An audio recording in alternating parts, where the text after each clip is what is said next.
আজ ঘুম থেকে উঠে আবার দেবায়নকে দেখতে পেলাম না। কাল ঘটনাটা ঘটতে খুব একটা আশ্চর্য হয়নি। এই জায়গাটা ওর পরিচিত, ছেলেবেলায় একটা বড় সময় কেটেছে। ভেবেছিলাম সকালে ঘুম থেকে উঠে নস্টালজিয়ার ঠেলাতেই বেরিয়ে পড়েছে স্মৃতি রোমন্থন করতে, কিন্তু আজ সন্দেহটা আগে থেকেই ছিল মনে। আজও কি তবে? বিছানা ছেড়ে উঠে হাত মুখ ধুয়ে নিলাম। ঘরের ভেতরটা এখন জানলা দিয়ে আসা রোদে ভরে আছে। সেই রোদের ভেতর মিহি ধুলো ভিড় করে উড়ছে। লক্ষ্য করেছি গ্রামের দিকে এলে রোদের ভেতরে ধুলোর পরিমাণটা বেড়ে ওঠে। পরশু রাতে আমরা দুজন এই সারাং গ্রামে এসে উঠেছি। সারাং পুরুলিয়ার একটি প্রত্যন্ত গ্রাম।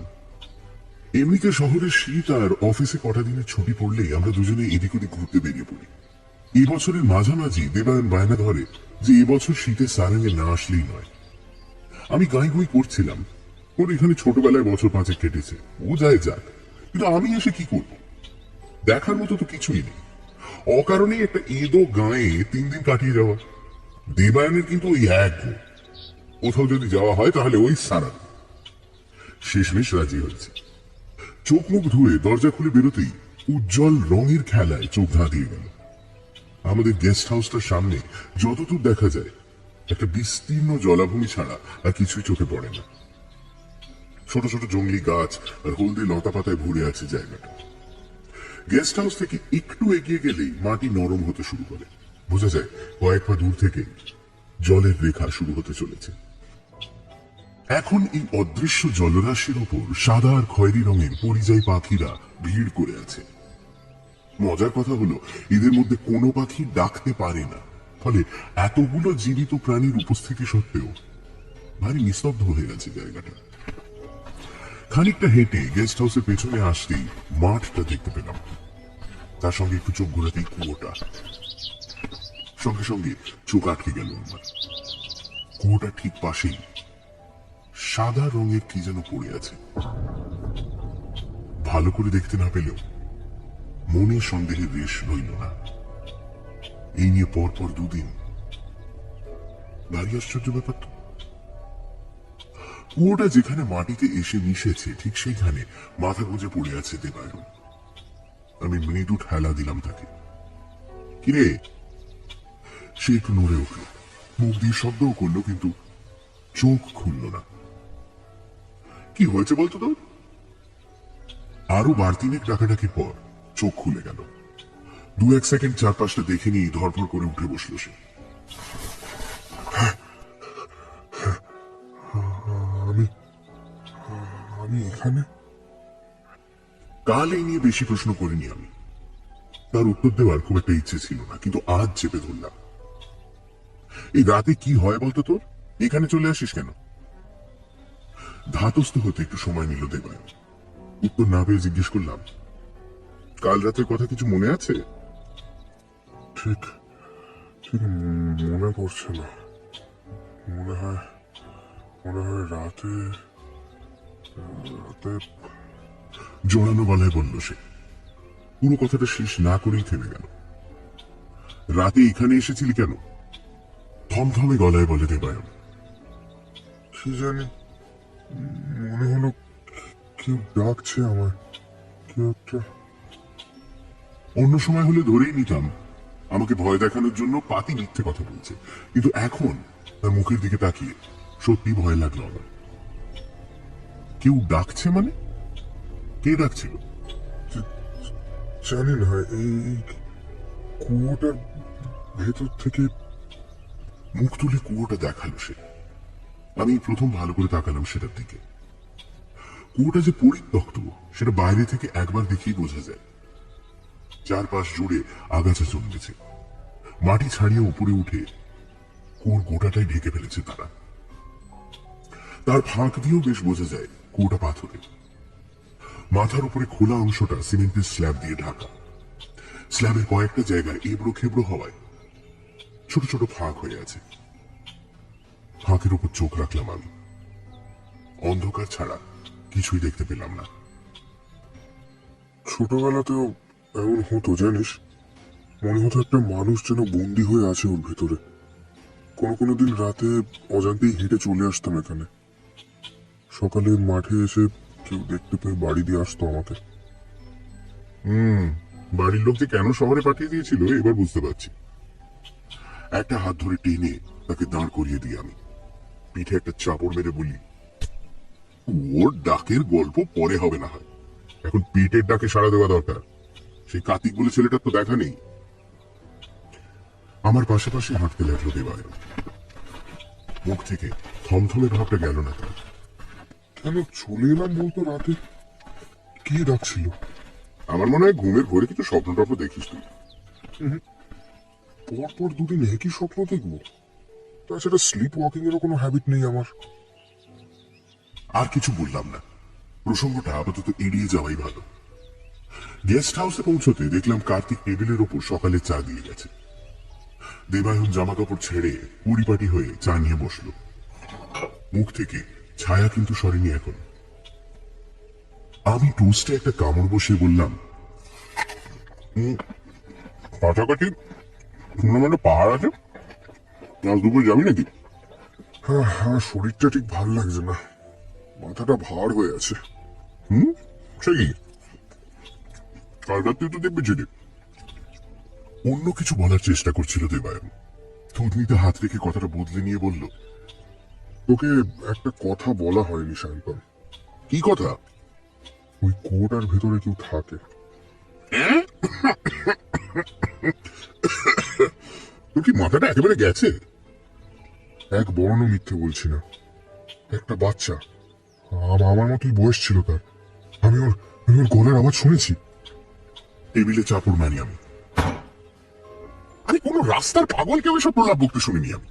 কোটা এত বছর ধরে অ্যাবান্ডন, ওর ভেতরে সাপ খোপ আছে কিনা সন্দেহ, আর তুই বলছিস কিনা বাচ্চা। তুই বুঝতে পারছিস না, কোটার সঙ্গে যে অলৌকিক কিছু একটা জড়িয়ে আছে সেটা আমি ছেলেবেলাতেই বুঝতে পেরেছিলাম। তুই চাইলে আমি প্রমাণ করে দেবো। ইয়ার কি মারছিস আমার সঙ্গে? কি প্রমাণ করে দিবি যে ওই কুয়োটার গভীরে একটা বাচ্চা থাকে? টেবিল থেকে উঠে পড়ে দেবায়ন, পকেট থেকে সিগারেটের প্যাকেট বার করে একটা সিগারেট ধরায়। জলার একদিকে এখন পাখির সংখ্যা কমে এসেছে। নীলচে পরিষ্কার আকাশের বুকে সাদা মেঘ উড়ে যাচ্ছে ইচ্ছে মতো। সেদিকে তাকিয়ে সে একটানা বলে যেতে থাকে, অল্প বয়স আমার, ধর ওই 8 কি 9। বিকেল হলে এই মাঠে এসে ফুটবল খেলতাম আমরা। আমি আবার ছিলাম সব থেকে ছোট, তাই উৎসাহ ছিল সব থেকে বেশি। একবার পায়ে বল পড়লে আর দিক বিদিক খেয়াল থাকতো না। সে সময় কোর ওপরে ঢাকনাটা লাগানো হয়নি। দৌড়তে দৌড়তে কখন কোর একেবারে ধারে এসে পড়েছি নিজেও বুঝিনি। তাল সামলাতে পারিনি, পায়ের তলা থেকে মাটি সরে গেল জানিস। পিছন থেকে বন্ধুদের আর্তনাদ শুনতে পেলাম। বুঝলাম কোর ভেতরে পড়ে যাচ্ছি। মাটিতে এসে পড়তেই মাথাটা ঠুকে গেছিল, কিন্তু জ্ঞান হারায়নি। দৃষ্টিটা একটু আবছা হয়ে গেছিল এই যা। কথাগুলো বলে একটু দম নিল দেবায়ন। জিজ্ঞেস করলাম, তারপর উপরে উঠলি কি করে? বন্ধু বান্ধবরাই বড়দের ডেকে এনেছিল। ওরা একটা লম্বা দড়ি ঝুলিয়ে দেয় ভেতরে, আমি ওটা ধরেই উঠে আসি। কিন্তু এর সঙ্গে কুয়োর নিচে বাচ্চার। হাত তুলে আমাকে থামিয়ে দেয় দেবায়ন। গল্প এখনো শেষ হয়নি। সে সিগারেটের লম্বা একটা টান দিয়ে বাকি গল্পটুকু বলতে থাকে। জানিস, যতক্ষণ ভেতরে ছিলাম কেমন একটা ঘোরের মধ্যে ছিলাম। মনে হচ্ছিল কুয়োর একেবারে তলায় অনেকগুলো দরজা আছে। উঠে দাঁড়িয়ে চারিদিকে তাকিয়ে দেওয়ালে আঁকা একটা ছবি দেখতে পেয়েছিলাম জানিস। দেওয়ালে আঁকা ছবি? কুয়োর ভেতরে? বলিস কি? হ্যাঁ, ছবি। বাচ্চারা যেমন আঁকে না। কৌতূহল হতে আমি ওটার উপরে হাত রাখতেই কি হয়ে গেল, কারা যেন ঘোরাঘুরি করছিল আমার চারপাশে। ফিস ফিস করে কিছু বলছিল জানিস। আমারই বয়সে একটা বাচ্চার গলা, ছেলে না মেয়ে জানি না, গম্ভীর অথচ বেশ মিষ্টি একটা গলা। লক্ষ্য করলাম দেবায়নের চোখ দুটো শূন্যে হারিয়ে গেছে। কিছুক্ষণ সেইভাবে থেকে সে আবার বলতে থাকে, তারপর থেকে সারাক্ষণই মনে হয় যেন কুয়োর ভেতর থেকে কেউ ডাকছে আমাকে, কেউ আমার জন্য অপেক্ষা করছে। নিচে নামলেই তাকে দেখতে পাবো, কিন্তু সাহস হতো না কিছুতে। মাঝে মাঝে সন্ধে হয়ে গেলে মা বাবাকে লুকিয়ে ছুটে চলে আসতাম এই কুয়োটার সামনে। একটানা তাকিয়ে থাকতাম ওই অন্ধকারের ভেতরে। যদি একবার দেখা যায় তাকে, যদি একবার ওই অন্ধকারের বুক থেকে উপরে উঠে আসে সে। চাপা উত্তেজনার স্রোত বইছে দেবায়নের গলার ভেতরে। বাতাসে কান পাতলামান। দূর থেকে ভেসে আসা কোনো ডাক শোনা যাচ্ছে কি ঠিক বুঝতে পারলাম না। দিনের পর দিন বেড়ে উঠছিল কৌতূহলটা। নিজের মধ্যে এমন আকুতি তার আগে আমি কোনোদিন অনুভব করিনি, জানিস। কুয়োর পাশে পড়ে থাকা পাথর তুলে নিয়ে ছুঁড়ে ফেলতাম ভেতরে। সেই পাথরের প্রতিধ্বনি শুনতে পেতাম ভেতর থেকে। কিছুক্ষণ সেখানে দাঁড়িয়ে আবার বাড়ি ফিরে আসতাম। এরকমই একদিন সন্ধে নেমে গেছে, স্কুলে পরীক্ষার খাতা বেরিয়েছে সেদিন। রেজাল্ট ভালো হয়নি, মাঠে খেলতে গিয়ে অনেকখানি কেটে গেছে পায়ে। খুঁড়িয়ে খুঁড়িয়ে এসে দাঁড়িয়েছি কুয়োটার সামনে। মনটা ভারী খারাপ হয়েছিল। এক দৃষ্টি কুয়োটার অন্ধকারের মধ্যে তাকিয়ে আছি। চোখ থেকে কয়েক ফোঁটা জল গড়িয়ে পড়ল নিচের অন্ধকারে। এমন সময় মনে হলো কে যেন সরে গেল নিচ থেকে। হ্যাঁ, কেউ একটা নিচ থেকে সরে গেল। এতটুকু মিথ্যে বলছি না আমি ভাই। খচখচ করে একটা আওয়াজ হচ্ছিল। মনে হলো কুয়োর দেওয়াল বেশে উপরে উঠে আসতে চাইছে আমার কাছে। তারপর থেকে ভয় ধরে গেছিল ভেতরে। আর যাইনি কোনোদিন যাইনি। আমার দিকে এগিয়ে এসে কাঁধে একটা হাত রাখলো সে। তুই আমার একটা কথাও বিশ্বাস করছিস না, তাই না? আমি উঠে দাঁড়িয়ে বললাম, তুই এই কুয়োটার জন্যই এতদিন পরে সারাঙে এসেছিস না? উপর নিচে মাথা নাড়ি দেবায়ন। আমি একটু সময় নিয়ে বললাম, বেশ, গল্প একটা আছে, তা সত্যি মিথ্যেও যাচাই করা যাবে। কিভাবে? কার্তিককে বললে একটা বড় দড়ি জোগাড় করে দিতে পারবে না? পারবে হয়তো, কিন্তু দড়ি দিয়ে কি হবে?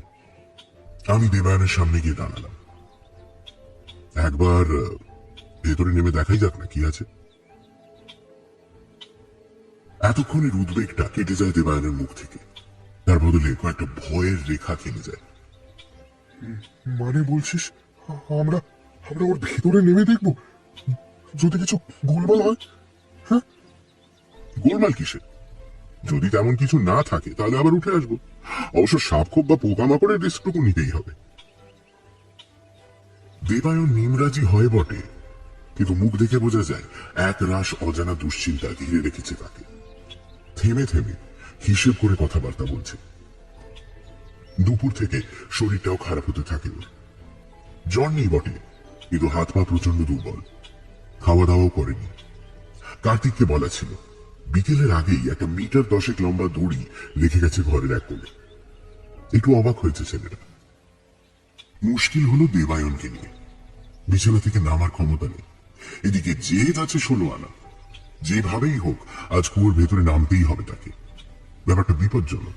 এই অবস্থায় যদি দড়ি ধরে কোনো রকমে নামতেও পারে, উঠে আসার সময় হাতে জোর না পেলে একটা কাণ্ড হবে। অনেক বোঝানোর পর শেষে ঠিক হলো যে সে ঘরেই থাকবে। আমি নেমে দেখে আসবো কুয়োর ভেতরটা। সঙ্গে মোবাইল থাকবে, তাতে করে কিছু ছবি তুলে নিয়ে আসবো ওর জন্য। গ্রামের দিকে লোকজন সন্ধে হলেই ঘরে ঢুকে পড়ে। তারপর থেকেই রাস্তাঘাট ফাঁকা হয়ে যায়। গেস্ট হাউস থেকে বেরিয়ে যখন মাঠের ওপর পৌঁছলাম, তখন মিহি শীতের কুয়াশা নেমেছে। পায়ের নিচে ঘাসগুলো শিশিরে ভিজে গেছে। হাতে বড়সড় দড়িটা ঝুলিয়ে হাঁটতে লাগলাম। দূরে মাঠ আর ঘর বাড়ি পেরিয়ে দিগন্ত রেখার কাছে দৈত্যের মতো জেগে থাকা কিছু গাছ চোখে পড়ছে। অনেকক্ষণ তাকিয়ে থাকলে মনে হয় যেন বিশেষ একটা ইঙ্গিতে মাথা দোলাচ্ছে তারা। সেদিক থেকে চোখ সরিয়ে নিয়ে কুয়োটার সামনে গিয়ে দাঁড়ালাম আমি। দড়িটা মাটিতে বিছিয়ে রেখে দুটো হাত দিয়ে বেশ কিছুক্ষণ ঢালাঢালি করে সরিয়ে ফেললাম সিমেন্টের স্ল্যাবটা।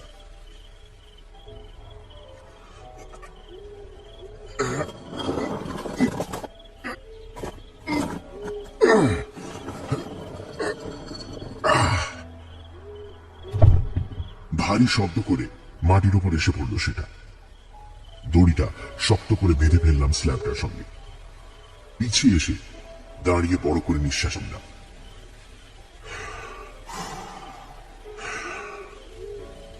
বুকের ভেতরটা কেন জানি না শুকিয়ে যাচ্ছে। মন বলছে ভেতরে কিছু নেই, তাও একটা চাপা অস্বস্তি বারবার এসে গ্রাস করছে আমাকে। আকাশ ঝকঝকে, এক চিলতে মায়াবী রূপলি চাঁদ উঠেছে আজ। মাঝ আকাশে থমকে যেন আমার দিকেই তাকিয়ে আছে। কুয়োর প্রান্তের উপর বসে দড়িটা শক্ত করে চেপে ধরলাম আমি। তারপর দুটো পা ঝুলিয়ে দিলাম শুনলে। কত গভীর হবে কুয়োটা? দেবায়নের আন্দাজে মিটার 15 বেশি নয়। একটু একটু করে নিচে নামতে লাগলাম। কুয়োর ভেতরের দেওয়ালে পা রাখার মতো খাঁজ আছে মাঝে মাঝে। সেগুলোতে পা আর দড়িতে হাত রেখে কিছুটা নিচে নেমে আসতে আমার ষষ্ঠ ইন্দ্রিয় বলল, পায়ের নিচে আর দড়ি নেই। অর্থাৎ প্রায় 10 মিটার নেমে এসেছি। ছোট্ট একটা লাফ দিয়ে চোখ বুঝলাম।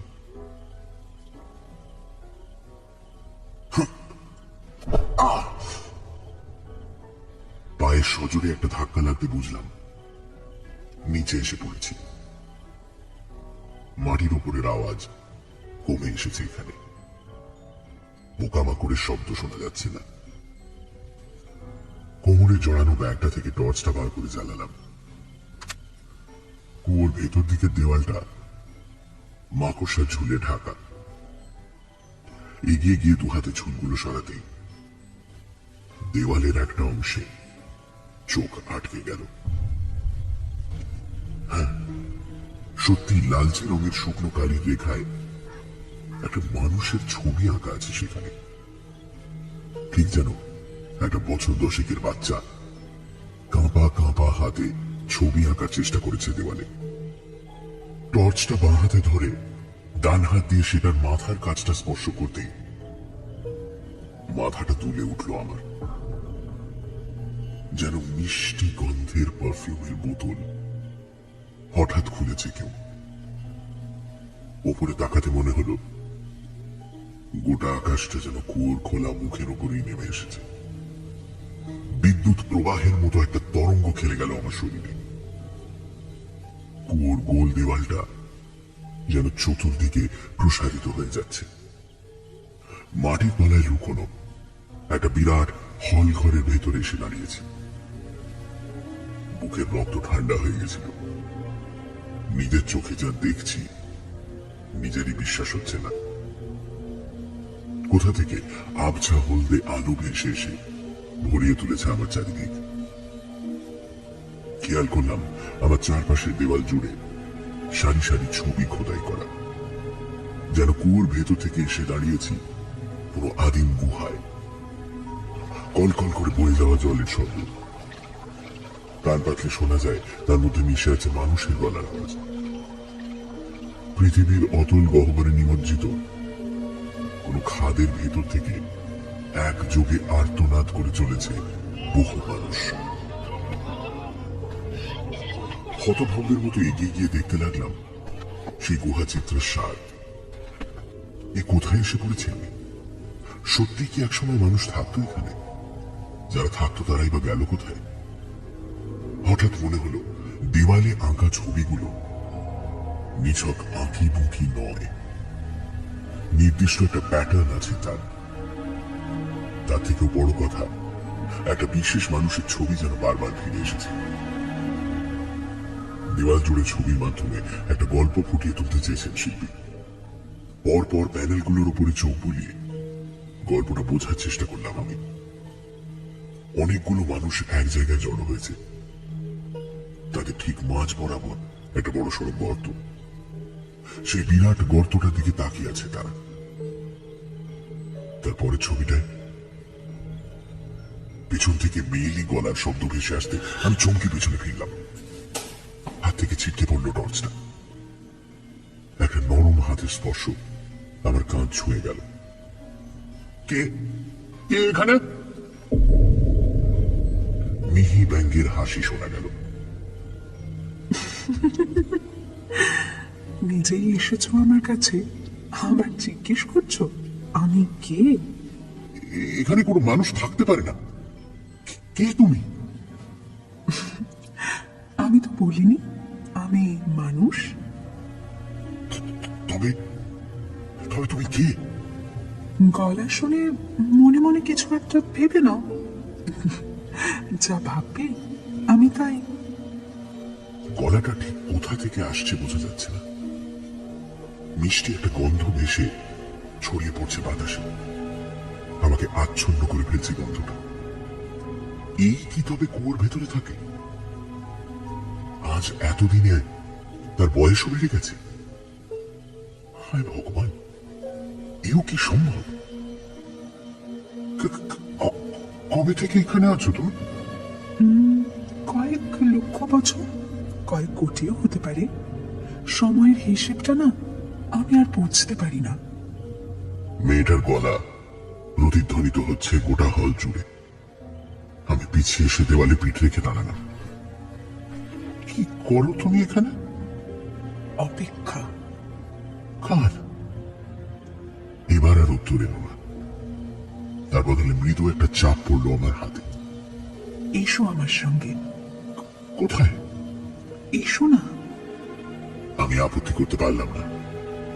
সে আমাকে টেনে নিয়ে চলল অজ্ঞাতের দিকে। তাকে দেখতে পাচ্ছি না, তার নিঃশ্বাসের শব্দ নেই। শুধু আঙুলে অনুভব করছি পেলব হাতের একটা অমুক টান। সে টান উপেক্ষা করা যায় না। কিছু দূর আসার পর দাঁড়িয়ে পড়ল সে। আবার সেই রকম মিহি গলা শোনা গেল। দেখো কি আছে তোমার সামনে। হাত থেকে কখন যেন আলগা হয়ে এসেছে টর্চটা। আমার ঠিক সামনে একটা নীলচে আলো ফুটে উঠছে। এবার নিরেট পাথরের দেওয়াল চোখে পড়ছে। তার উপর আবার সেই আগের মতো ছবি আঁকা আছে। একটা মাত্র ছবি। দুজন মানুষকে পাশাপাশি আঁকতে চেয়েছে কেউ। তার মধ্যে একজন পুরুষ, অন্যজনের মাথা থেকে নেমে এসেছে ঝালরের মতো চুল। আঁকা বাঁকা রেখায় ফুটে উঠেছে তার সরু চোখের কোণ। সে নারী। একটা হাত দিয়ে পুরুষটির আঙুল স্পর্শ করে তাকে টেনে নিয়ে চলেছে কোথাও। যেদিকে তারা হাঁটছে ঠিক সেই দিকে একটু দূরেই অস্পষ্ট রেখায় আঁকা রয়েছে একটা ফুল। যেন ওই ফুলটার দিকেই পুরুষটিকে ডেকে নিয়ে চলেছে নারীটি। ঠিক একটু আগে আমি চলেছিলাম যেভাবে। আমি আমার জন্য তুমি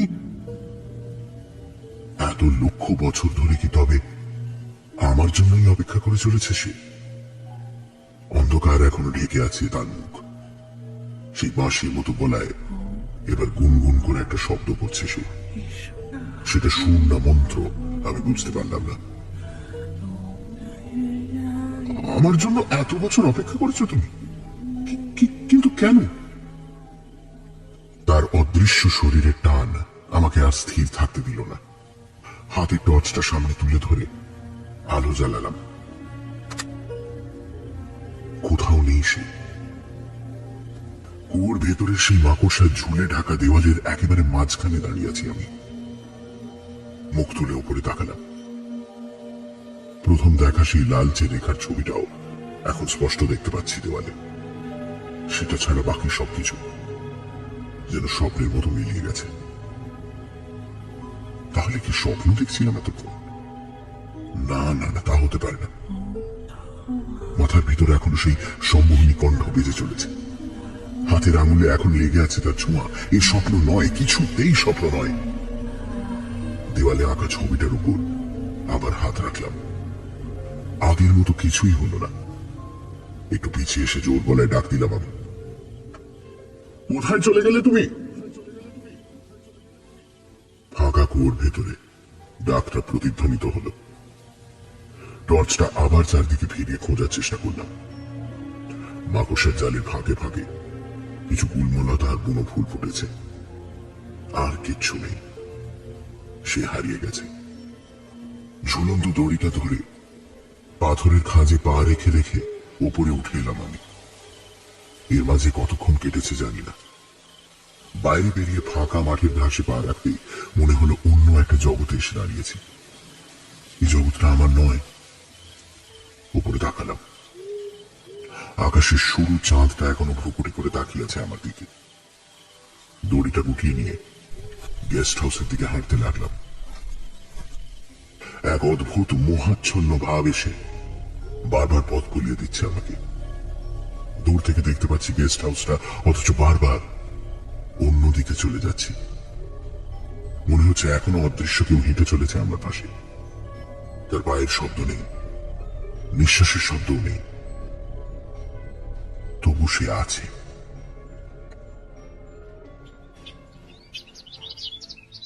কিচ্ছু দেখিসনি? মানে দেওয়ালে কিচ্ছু ছিল না? অবাক হয়ে আমার মুখের দিকে তাকায় দেবায়ন। কে বলেছে ছিল না? মাকড়সার ঝুল ছিল, চামচিকে ছিল, বাদুড় ঝুলেছিল।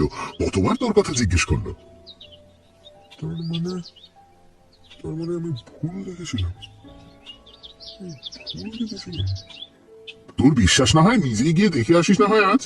যদিও শরীরের যা অবস্থা। না, অবিশ্বাসের কি আছে? কথাটা বলে কনুইতে ভর দিয়ে বিছানা ছেড়ে উঠে পড়ে সে। তারপর রুমের দরজা খুলে বাইরে বেরিয়ে যায়। সে বেরিয়ে যেতেই আমি সামনে রাখা ল্যাপটপটা অন করে দিই। মোবাইলটা তুলে নিয়ে বিশেষ একটা নাম্বার ডায়াল করতে থাকি। ওপাশ থেকে ফোনটা রিসিভ হয়। এত সকালে কি ব্যাপার? আমি তোকে মেলে কতগুলো ছবি পাঠিয়েছি, ওগুলোর মানে বলতে হবে আমাকে। ছবির মানে? দাঁড়া দেখছি। ঘড় ঘড় করে একটা আওয়াজ শোনা যায় ওপাশ থেকে, কয়েকটা যান্ত্রিক শব্দ। প্রায় 2 মিনিট পরে গলা ভেসে আসে। তুই তো পুরুলিয়া গেছিলিস, ওখানে গুহা টুহা আছে নাকি? আরে বাবা, just tell me the meaning না। তুই এত চড়ছিস কেন? Give me a moment. নিঃশব্দে অপেক্ষা করতে থাকি আমি। বুকের ভেতর চাপা স্বরে ড্রাম বাজাতে শুরু করেছে কেউ। সেটা চাইলেও উপেক্ষা করতে পারছি না। এগুলো অনেকটা কেভ পেইন্টিং এর মতো, কিন্তু একটা বেসিক ডিফারেন্স আছে। ডিফারেন্স মানে কিরকম? আমি আজ অব্দি যা যা কেভ পেইন্টিং দেখেছি সেগুলো আদিম মানুষের সূক্ষ্ম হাতের কাজ। এই ছবিগুলো দেখে মনে হচ্ছে তাড়াহুড়ো করে কোনো রকমে আঁকা।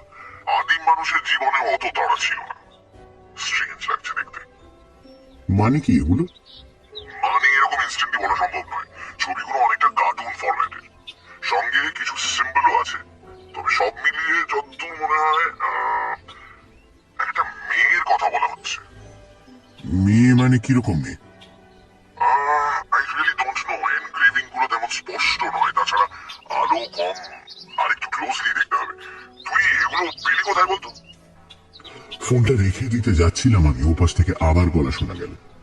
আচ্ছা শোন, দ্যার ইজ সামথিং এলস। কি? যদি খুব ভুল না দেখে থাকি তবে এখানে একটা র্যাটল স্নেক আঁকা আছে 3 নম্বর ছবিটার কোণের দিকে। Rattle snake? ছবিটা খুঁজে নিয়ে আমিও অবাক হয়ে যাই। একটা সাপের ল্যাজের ডগায় ঝুমঝুমি জাতীয় কিছু একটা বাঁধা আছে।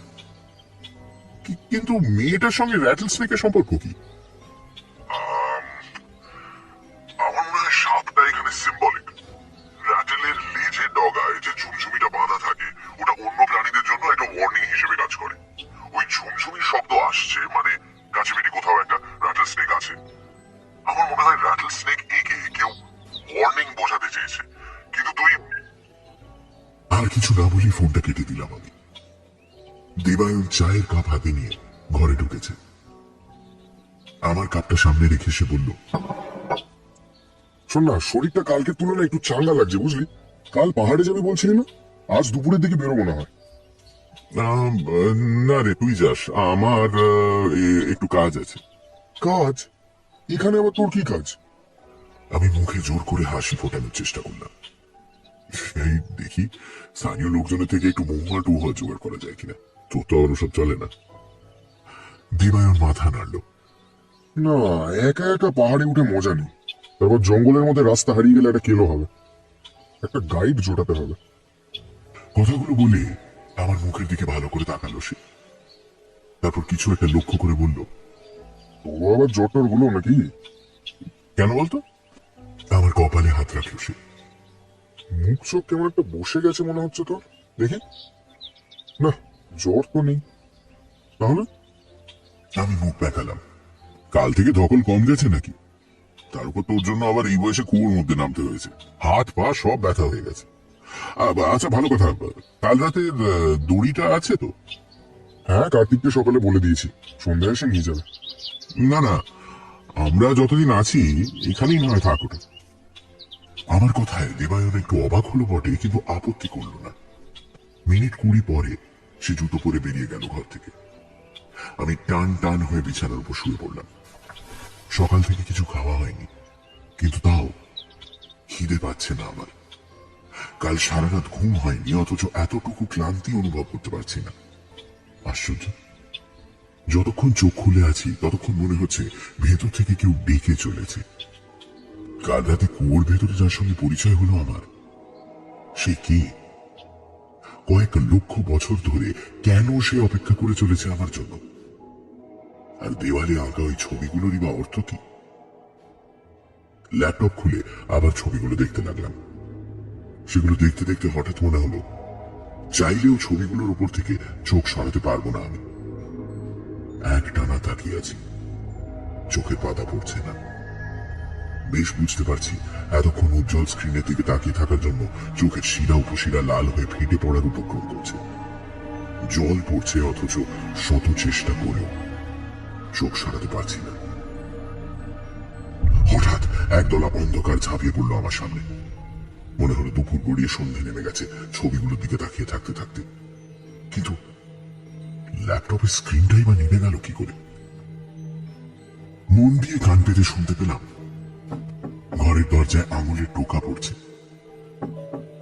আমাকে দরজা খুলতে বলছে কেউ। দেবায়ন কি ফিরে এলো? বিছানা থেকে উঠে গিয়ে দরজা খুলে দিলাম আমি। বাইরেটাও ভেতরের মতো ঘুটঘুটে অন্ধকার হয়ে আছে। গেস্ট রুমের কিছু দূরে জলাভূমির ওপরে রোজ যে জোনাকি দেখা যায়, আজ তারা সবাই যেন মরে গেছে। নিশ্চিদ্র নিগশ অন্ধকার। তাও মনে হলো আমার সামনে জমাট বাঁধা অন্ধকারের মধ্যে দাঁড়িয়ে আছে কেউ। একজোড়া চোখ তাকিয়ে আছে আমার দিকে এক দৃষ্টি। কে? অচেনা কেউ নই, আমি। আবার সেই গলা। কাল রাতে কুয়োর ভেতরে এই গলাটাই শুনেছিলাম। পিছিয়ে এলাম, নিজের কানকে বিশ্বাস করতে পারছি না। তুমি তুমি এখানে এলে কি করে? উমা, আসতে তো বারণ করনি। তার গলায় মেশানো মৃদু ছলনা গিয়ে লাগছে আমার বুকের ভেতরে। সে জানে ঠিক কোন কথাটা বললে আমার বুকের ভেতরে সংকোচ আর ভয়ের পাঁচিলটা ভেঙে পড়বে। কিন্তু কি চাও তুমি? তোমার কাছে আসতে, ঠিক এইভাবে। আবার আমার হাতে আঙুলের ছোঁয়া লাগলো। প্রজাপতির ডানার মতো মসৃণ স্পর্শ। আমার শরীর জুড়ে ছড়িয়ে পড়ছে তার মোহজাল। ক্রমশ নিজের দিকে আমাকে টানছে সে। আসবে না আমার সঙ্গে? কোথায়? যেখানে আমি থাকি। সেখানে তো অন্ধকার, তোমাকে দেখতে পাই না আমি। খিলখিলিয়ে হেসে উঠেছে। পর মুহূর্তে গলা আরো নরম হয়ে আসে তার। আসলে তোমার চোখ সয়নি এখনো। একবার শুয়ে যাক, তারপর ঠিক দেখতে পাবে আমাকে। বুঝতে পারছি এ অলৌকিক, এ অসম্ভব। তাও একটা অমোঘ আকর্ষণ আমাকে নিজের মধ্যে থাকতে দিচ্ছে না। আমি জানি না সে কি চায়, কোথায় নিয়ে যেতে চায় আমাকে। শুধু জানি আমি তাকে চাই। সে যেখানে নিয়ে যাবে আমি সেখানেই যেতে রাজি। নিয়ে চলো আমাকে নিয়ে চলো। হাতের উপর আর নিয়ন্ত্রণ নেই আমার। সে আবার হেসে উঠছে আগের মতো। আবার গোটা ঘর ভরে গেছে সেই মিষ্টি গন্ধে। আমি দু হাতে শক্ত করে ধরে আছি তার দুটো কোমল হাত। মনে হলো আরো 5টা আঙুল এসে পড়েছে আমার কপালে। পিঠে আঙুলের ছোঁয়া পাচ্ছি, বুকের উপর একটা হাত, পায়ে, গলায়। কি করে সম্ভব? একটা তীব্র আর্তনাদ বেরিয়ে এলো আমার গলা থেকে। ধরপড় করে উঠে বসলাম বিছানায়।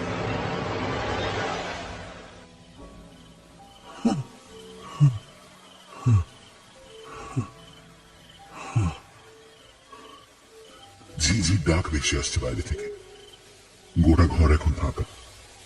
জানলা দিয়ে বাইরে বারান্দায় হলদে আলো এসে পড়েছে ঘরের মেঝেতে। সেই মিষ্টি ফুলের গন্ধটাও যেন মিলিয়ে গেছে হাওয়ায়। দ্রুত পায়ে বিছানা থেকে নেমে দরজা খুলে বাইরে বেরিয়ে এলাম। জলার উপরে জোনাকি দেখা যাচ্ছে। হাওয়ার সঙ্গে মিশে মৃদু গুনগুন শব্দ ভেসে আসছে। কোথাও কোনো মানুষের চিহ্ন নেই। বারান্দার এক কোণে বড় দড়িটা চোখে পড়ল। এগিয়ে সেটা হাতে তুলে নিলাম আমি। তারপর খালি গায়ে হেঁটে এলাম মাঠে। একটা ডাক শুনতে পাচ্ছি। ওই কুয়োটার ভেতর থেকে কেউ এক টানা ডেকে চলেছে আমায়। চাইলেও সেটাকে উপেক্ষা করতে পারবো না আমি। আমার সমস্ত শরীর মন জুড়ে শুধু তার অধিকার। আমি নিজে আর নিজের মধ্যে নেই। স্ল্যাবটা নিচে নামিয়ে আবার পাথরের দেওয়াল বেয়ে নেমে এলাম। ঘুমন্ত পৃথিবীর সমস্ত শব্দ আবার নিভে এলো। বেড়ে উঠল শুধু সেই মিষ্টি ফুলের গন্ধটা। আজ আকাশের চাঁদ ঢাকা পড়ে গেছে। আকাশটাও যেন ভয়ে মেঘের চাদর জড়িয়ে নিয়েছে মুখে। সায়ন্তন, তুমি এসেছো? গলাটা শুনে ফিরে তাকালাম। মনে হলো একটু দূরে একটা পাথরের উপর বসে সে যেন আমার দিকে তাকিয়ে আছে। এবার আবছা দেখতে পাচ্ছি তাকে। লম্বা একটা শরীর, সাদা কুয়াশার চাদর দিয়ে যেন ঢাকা। হাঁটু অব্দি নেমে সেই চাদর ছেঁড়া মেঘের মতন ছড়িয়ে পড়েছে। এসেছি। বলো, কোথায় নিয়ে যাবে আমাকে?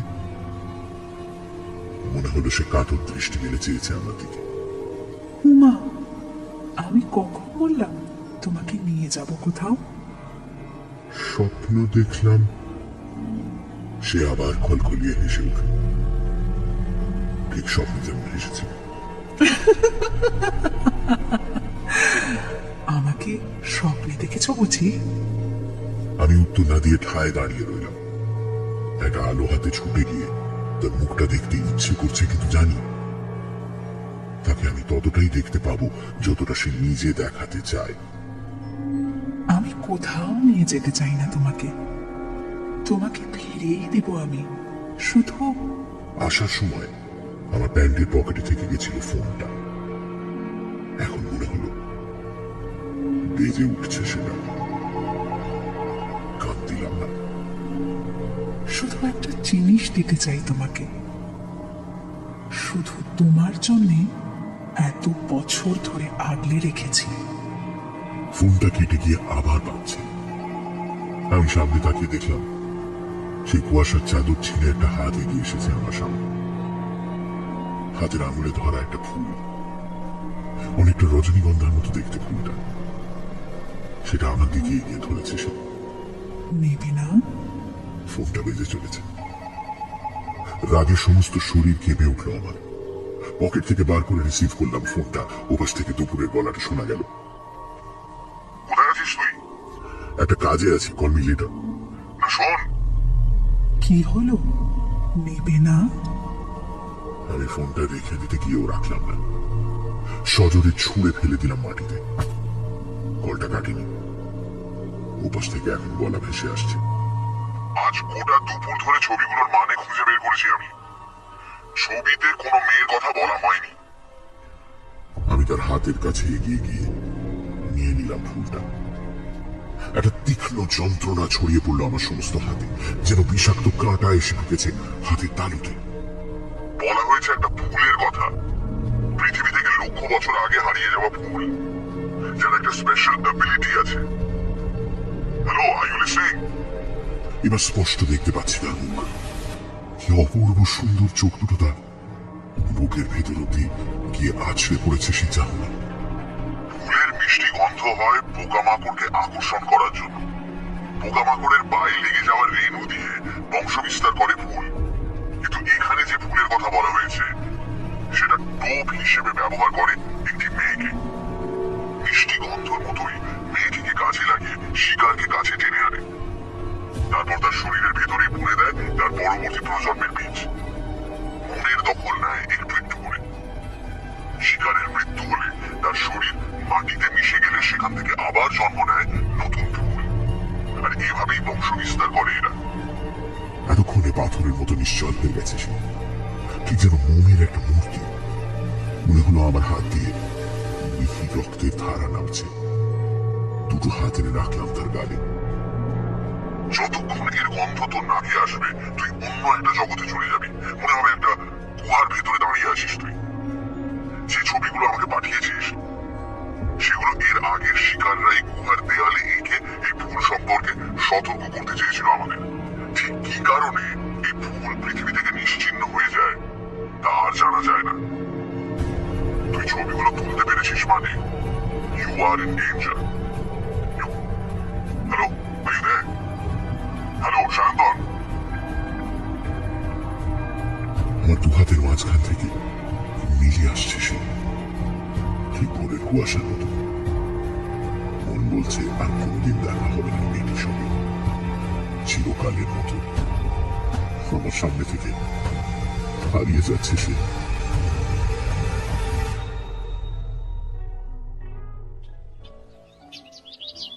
আপনি দেবায়ন ঘোষ?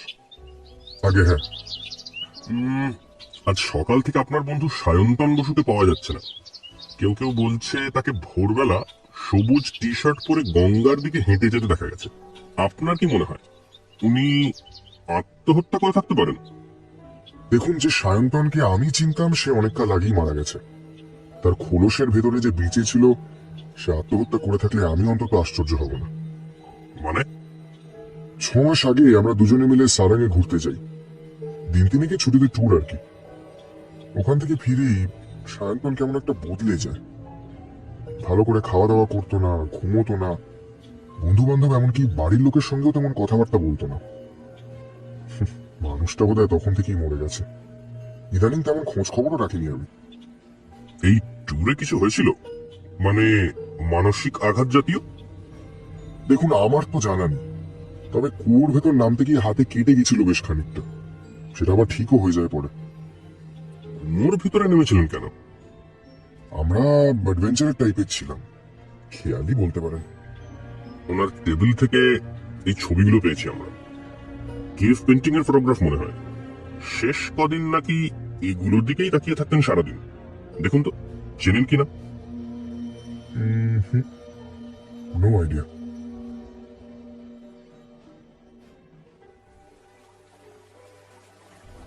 গঙ্গার ঘাট এখন ফাঁকা। দুপুরের রোদ ঝলমল করছে ঘোলাটে জলের উপরে। হাতের রুমালটা দিয়ে মুখটা মুছল দিয়া, তারপর পকেট থেকে স্মার্টফোনটা বের করে ফ্রন্ট ক্যামেরা অন করলো। গঙ্গার জলটা পেছনে রেখে একটা সেলফি। পছন্দ হলো না। ঘাটে ঠিক নিচেই নদী থেকে ভেসে আসা মাটি স্তূপ করে রাখা, ব্যাকগ্রাউন্ডটা নষ্ট করছে সেটা। ঘুরে দাঁড়িয়ে অন্য অ্যাঙ্গেল থেকে ছবিটা তুলতে যাচ্ছিল দিয়া, এমন সময় চোখে পড়ল ওই জমা করে রাখা মাটির ভেতরে কিছু একটা গেঁথে আছে। কৌতূহল বসে নিচে নেমে ভালো করে লক্ষ্য করে বুঝতে পারে একটা ছেঁড়া সবুজ টি শার্ট। সে মুখ ঘুরিয়ে নিতেই যাচ্ছিল, এমন সময় অন্য একটা জিনিসে চোখ আটকে যায়।